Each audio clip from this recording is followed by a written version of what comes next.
अस्सलाम वालेकुम रहमतुल्लाहि व बरकातुहू। आप देख रहे हैं मेरा यूट्यूब चैनल और मैं हूं गुलाम नबी मद्दी। पाकिस्तान के अंदर अमरीकी रजीम चेंज ऑपरेशन के बाद अमरीका की खौफनाक साजिशें जारी हैं और अमरीका के आलाकार पाकिस्तान के अंदर अमरीकी मफादात के लिए पसे पर्दा खुलकर काम कर रहे हैं। नाज़रीन किराम, इंतहाई अफसोस की बात है कि पिछले 3 महीनों से पाकिस्तान को दुनिया के अंदर एक तमाशा बना दिया गया है। पाकिस्तान के अंदर जो लोग इस वक्त मुसल्लत हैं 22 करोड़ अवाम पर, ये लोग पाकिस्तान के खैर खा नहीं हैं। ये लोग पाकिस्तान के लिए मुखलिस भी नहीं हैं। इन लोगों के आगे सिर्फ और सिर्फ या तो अमरीका है या फिर इन लोगों के सामने हदफ है पैसे बनाना है, पाकिस्तान को लूटना है। नाज़रीन किराम, अफसोस की बात यह है कि पाकिस्तान के अंदर वो इदारे और वो लोग जिन्होंने इस मुल्क की सालमियत और इस मुल्क की बका और इस मुल्क के तहफ़्फ़ुज़ की कस्में खा रखी हैं, वो भी खामोश बैठे हुए हैं और दुश्मन पाकिस्तान को तोड़ने के मंसूबे पर अमल पैरा है। बहुत से लोग या कुछ लोग जो कि नादान हैं, वो ये समझते हैं कि पाकिस्तान के बारे में जो कुछ इस वक्त खदशात ज़ाहिर हो रहे हैं ये दुरुस्त नहीं हैं। कुछ लोगों का ये ख्याल है कि ये सिवाय इमरान खान की हिमायत या फिर इमरान खान के लिए हमदर्दी के अलावा कुछ और नहीं है। यानी जो लोग ख़तरात बता रहे हैं, जो लोग खदशात बता रहे हैं, उनका मजाक उड़ाया जाता है कि ये लोग तो इमरान खान की हिमायत में आज ऐसी बातें कर रहे हैं। नाज़रीन किराम, याद रखें, पाकिस्तान ने अमरीका के साथ एक ऐसी जंग में टक्कर ली है जिसका बदला अमरीका लेना चाहता है पाकिस्तान से। यह बात मैं अपनी तरफ से नहीं कर रहा हूं। अगर आपको याद नहीं है तो आप 6 महीने 8 महीने पीछे जाएं। आप एक गूगल पर लिखें कि अमरीका ने अफगानिस्तान की जंग हारने के बाद पाकिस्तान को क्या कहा है। आपको पता चलेगा कि अमरीका ने कहा था कि हम पाकिस्तान को सबक सिखाएंगे। अमरीका की पार्लियामेंट के अंदर दर्जनों जो सेनेटर्स थे, मेंबरान पार्लियामेंट थे, उन्होंने एक बिल पेश किया था जिसके अंदर यह कहा गया था कि अब पाकिस्तान को सबक सिखाने का वक्त आ चुका है। नाज़रीन किराम, अमरीका के मशहूर वजीर खारजा हेनरी किसिंजर का यह मकूला बड़ा ज़बान ज़द-ए-आम है कि ना अमरीका की दोस्ती अच्छी ना अमरीका की दुश्मनी अच्छी, और बल्कि अमरीका की दोस्ती दुश्मनी से ज़्यादा ख़तरनाक है। चुनाचे नाज़रीन किराम, इस वक्त जो अमरीका के आलाकार पाकिस्तान पर मुसल्लत हैं, ये पाकिस्तान को तोड़ना चाहते हैं। अब ये लोग शऊरी तौर पर भी इसमें इस्तेमाल हो रहे हैं। कुछ लोग हैं जो शऊरी तौर पर इस्तेमाल हो रहे हैं, वरना अक्सर लाशऊरी तौर पर इस हुकूमत का हिस्सा बने हुए हैं। अब मैं आपको कुछ तारीख के जो फैक्ट्स हैं वो बताना चाहता हूं ताकि आपके जहन में ये बात आ जाए कि जब तारीखें बनती हैं, जब तारीख लिखी जाती है या जब कोई भी इंसिडेंट होता है तो उससे पहले जो हालात हैं वो बनते हैं, और वो इंसिडेंट जब दुनिया में तारीख में जब कभी हुए हैं तो उससे पहले कभी किसी ने नहीं सोचा था कि ऐसा भी हो सकता है। मसलन नाज़रीन किराम, बांग्लादेश का पाकिस्तान से अलहदा होना, 1971 में बांग्लादेश पाकिस्तान से अलहदा हो गया। अलहदा इस तरह से हुआ कि जिस तरह आज हालात हैं बिल्कुल इसी तरह के हालात उस वक्त थे। आप तारीख को नहीं झुठला सकते हैं। वजह यह थी कि एक ऐसी जमात जिसको अक्सरियत मिल गई, जो कि आपके मुल्क के कवानीन के मुताबिक वोटों में जीत गई, उसका हक था वो हुकूमत बनाए। आपने उसको हुकूमत नहीं बनाने दी, चुनाचे बगावत फूट पड़ी और फिर दुनिया ने देखा कि बांग्लादेश पाकिस्तान से अलहदा हो गया। फिर यही नहीं नाज़रीन किराम, पाकिस्तान की जो इस वक्त अवाम है, ये जो पाकिस्तान के अंदर इलाके हैं, ये मुख्तलिफ ज़बानें बोलते हैं, मुख्तलिफ कबाइल हैं, मुख्तलिफ सकाफ़तें हैं। आपने देखा सिंध के अंदर सिंधी बोलने वाले हैं, बलोचिस्तान के अंदर बलोच हैं, और इसी तरह से पंजाब में पंजाबी ज़बान बोलने वाले और दीगर ज़बानें बोलने वाले, और जो खैबर पख्तूनख्वा है वहाँ पर पश्तो बोलने वाले पठान मौजूद हैं। गिलगित बल्तिस्तान में वहाँ की अपनी सकाफत, अपनी लैंग्वेज और अपना तर्ज अमल है। आज़ाद कश्मीर के लोगों का अपना तर्ज अमल है। इन लोगों को अगर किसी चीज़ ने पाकिस्तान में मुत्तहिद रखा हुआ है तो वो एक तो ईमान है, मुश्तरका जो अकाई है वो हमारे बीच ला इलाहा इल्लल्लाह है, और दूसरा पाकिस्तान है। लफ्ज़ पाकिस्तान ने हम सबको मुत्तहिद रखा हुआ है। अब अफसोस की बात यह है, माजी के अंदर अकबर बुगटी को मारा गया, उसके ऊपर जिस तरह के भी एलिगेशन होंगे आप कह सकते हैं, और बड़े बड़े जो बलोच कौम परस्त थे उनको मारा गया। नतीजा क्या निकला? बगावत हुई। नतीजा क्या निकला कि बलोचिस्तान के अंदर शोरश खड़ी हो गई और आज तक बलोचिस्तान जल रहा है। हम यहां पर उन इंतहा पसंदों को और उन दहशतगर्दों को कभी उनको सॉफ्ट कॉर्नर नहीं देंगे जो पाकिस्तान की रियासत पर और पाकिस्तान के इदारों पर बैरूनी इमा पर, बैरूनी दुनिया के इशारों पर हमला करते हैं। लेकिन नाज़रीन किराम, कुछ लोगों के कंसर्न्स होते हैं, आपको उन्हें डील करना पड़ता है। मुशर्रफ ने पहाड़ पर गार पर जाकर बमबारी करवा दी, नतीजा क्या निकला? बगावत। मुशर्रफ अमेरिका के आगे लेट गया, पाकिस्तान के कबायली इलाके उजाड़ दिए, नतीजा क्या निकला? बमबारी, ड्रोन हमले, दहशतगर्दी, अफरा तफरी। फिर यही नहीं नाज़रीन किराम, आपने लाल मस्जिद का इंसिडेंट सुना होगा। लाल मस्जिद पर जो अटैक मुशर्रफ ने किया, उसके बाद क्या इंतकामी कार्रवाइयां हुई, सबके सामने हैं। तो इसलिए आज पाकिस्तान जिन हालात से गुजर रहा है, ये हालात पाकिस्तान के लिए अच्छे नहीं हैं।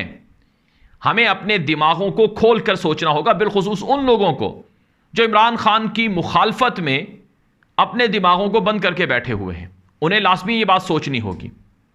नाज़रीन किराम, इस वक्त हो क्या रहा है कि इमरान खान के खिलाफ और उनकी जमात के सीनियर लोगों के खिलाफ बगावत का, गद्दारी का, आइन तोड़ने का मुकदमा दर्ज करवाया जाए। और इस वक्त जो ताज़ा खबर सामने आई है कि आज काबीना के, यानी इंपोर्टेड सरकार की जो काबीना है, उसमें यह फैसला हुआ है कि इमरान खान ने 9 अप्रैल को आइन शिकनी की, जो पार्लियामेंट को ताहलील किया, जो अदम एतमाद को मुस्तरद किया, ये एक तरह से आइन तोड़ना है। और कल जो सुप्रीम कोर्ट का फैसला आया, उसके बाद जिस तरह से सुप्रीम कोर्ट के एक जज ने इजाफी नोट लिखा कि आर्टिकल 6 लगे, लिहाजा अब वजारत कानून के मातहत एक कमेटी बनाई जा रही है, जो इमरान खान, डॉक्टर आरिफ अलवी जो कि सदर पाकिस्तान हैं, और स्पीकर, साबिक speaker Asad Qaiser, deputy speaker Qasim Suri और दीगर लोग, फवाद चौधरी और दीगर लोग, इन पर आइन की आर्टिकल 6 के तहत मुकदमा कायम करके इन्हें फांसी पर चढ़ाया जाए। इसके लिए तैयारी हो रही है। नाज़रीन किराम, यह बात हकीकत है कि इनमें जुर्रत नहीं है कि ये इमरान खान को फांसी दे लें, लेकिन इससे नफरत बढ़ती जा रही है।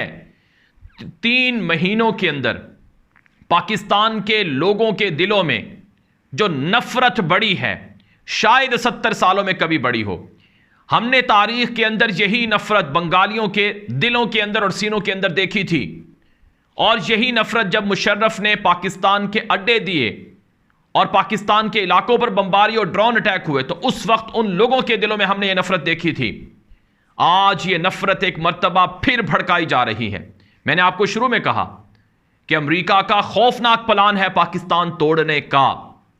आज दुनिया के अंदर कई ममालिक के नए नए मुआहिदे कर रहे हैं। I2U2 प्लेटफॉर्म बन चुका है इसराइल, UAE, अमेरिका और भारत के बीच।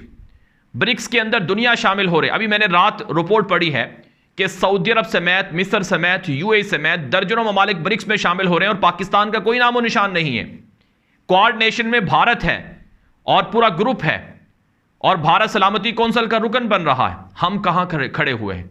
हम इसी में उलझे हुए हैं। इमरान खान जीतेगा, उसको हराना कैसे है, और NRO2 कैसे देना है, शहबाज शरीफ को मुकदमात में कैसे वापस करना है, मरियम नवाज की सजा कब खत्म होगी, उसको पासपोर्ट कब मिलेगा, हुसैन नवाज का पाकिस्तान आएगा, नवाज शरीफ का पाकिस्तान आएगा। हम इन्हीं मामलात के अंदर उलझे हुए हैं ताकि पाकिस्तान तरक्की ना कर सके। इसलिए नाज़रीन किराम, यह हकीकत समझनी होगी। दुनिया के अंदर जब इंसिडेंट होते हैं तो वह हादसाती होते हैं, माहौल बनता है। अभी तो हम सब जी रहे हैं, अल्लाह का फजल है। आप इस पर अल्लाह ताला का जितना शुक्र अदा कर सकते हैं कम है। यह अल्लाह रब्बुल इज़्ज़त की ज़ात है जिसने इस मुल्क को बनाया था, जिसने इस मुल्क को इस मुल्क के रहने वालों पर इनाम के तौर पर दिया था। हमारे आबा व अजदाद ने कुर्बानियाँ दी थी, हमारे आबा व अजदाद ने हिजरत की थी। नाज़रीन का मैं खुद मैं खुद पाकिस्तान में पैदा होने वाला दूसरी जनरेशन का, हमारी दूसरी जनरेशन है, हमारे दादा हिजरत करके आए थे हिंदुस्तान से। तो इसलिए नाज़रीन किराम हमें पता है हमारे आबा व अजदाद ने कितनी कुर्बानियां दी हैं। तो इसलिए नाज़रीन किराम इस मुल्क की हिफाजत बड़ी ज़रूरत है। उम्मत मुस्लिमा की तर्जुमानी ये मुल्क अदा कर सकता है और इस मुल्क के पास बेहतरीन फ़ौज है, बेहतरीन हथियार हैं, बेहतरीन कौम है। हमारे बीच कुछ लोग हैं जो कि गद्दार हैं। पूरी कौम कभी गद्दार नहीं होती है, पूरी कौम कभी बेगैरत नहीं होती है, कभी बेहमियत नहीं होती है। अल्लाह के महबूब सल्लल्लाहु अलैहि वसल्लम की ये वाज़ेह हदीस है, ला तजतमिउ उम्मती अला ज़लाला, कि मेरी उम्मत कभी भी गुमराही पर जमा नहीं होगी। कभी भी 22 करोड़ पाकिस्तानी गुमराही पर जमा नहीं होंगे। चंद लोग हैं जिसने इस मुल्क को बेचा, लूटा, खाया। इन लोगों से निजात हासिल करनी है। मसला इमरान खान को फांसी पर चढ़ाने का नहीं है, मसला इस मुल्क को तोड़ने का है। पहले बलोचों को नाराज कर दिया, फिर कबायली इलाकों में ड्रोन करवा के पख्तूनों को नाराज कर दिया, और अब सिंध के अंदर लिसानियत की बुनियाद पर तफरीक पैदा की जा रही है। और फिर आपने देखा कि जब यह आग लगती है नफरत की, यह बुझती नहीं है। इसलिए नाज़रीन काम, मैंने थंबनेल के अंदर सद्दाम हुसैन का जिक्र किया है। बात करना चाह रहा हूं सद्दाम हुसैन की, इराक की। मैं आपको ये फैक्ट्स इसलिए बता रहा हूं ताकि आपको समझ आए कि इस मुल्क के साथ खिलवाड़ हो क्या रहा है। इराक दुनिया का ताकतवर मुल्क था। पूरी गल्फ के अंदर, पूरी मिडिल ईस्ट के अंदर जुर्रत नहीं थी अमेरिका को कि पर मार सके। एक ताकतवर मुल्क था। इराक के खिलाफ कर दिया गया, अंदर से लोगों में बगावत खड़ी कर दी गई। क्या हुआ? सद्दाम हुसैन का तख्ता उल्टा गया, फांसी दे दी गई, लोगों ने नारे लगाए, लोगों ने खुशियां मनाई। आज 22 साल 20 साल हो गए हैं, 20-22 साल, इराक आज तक अमन का गहवारा नहीं बन सका। नाज़रीन किराम, लीबिया की मिसाल आपके सामने है। कुछ लोगों को भड़काया गया कि मामर कज़ाफ़ी गलत है, मामर कज़ाफ़ी को मार दिया गया। आज लीबिया 10 साल 12 साल गुजरने के बावजूद भी जंग का ईंधन बना हुआ है। यही हाल नाज़रीन किराम बाकी मुल्कों का है। इसलिए इबरत पकड़े, और जो कुछ पाकिस्तान के अंदर हो रहा है ये बहुत गलत हो रहा है। इसको रोकने के लिए हम सबको मिलकर अपना किरदार अदा करना होगा। इस मुल्क को अगर कोई मुत्तहिद रखे हुए है तो वो नाज़रीन किराम हमारे बीच जो मुश्तरका इकाई है कलमा तैयबा की और पाकिस्तान की, वो हमें रखी हुई है। लिहाजा नफरतें मत फैलाएं, और नफरतें भी चंद लोग फैला रहे हैं। इन चंद लोगों से निपटना होगा, इनका खात्मा करना होगा।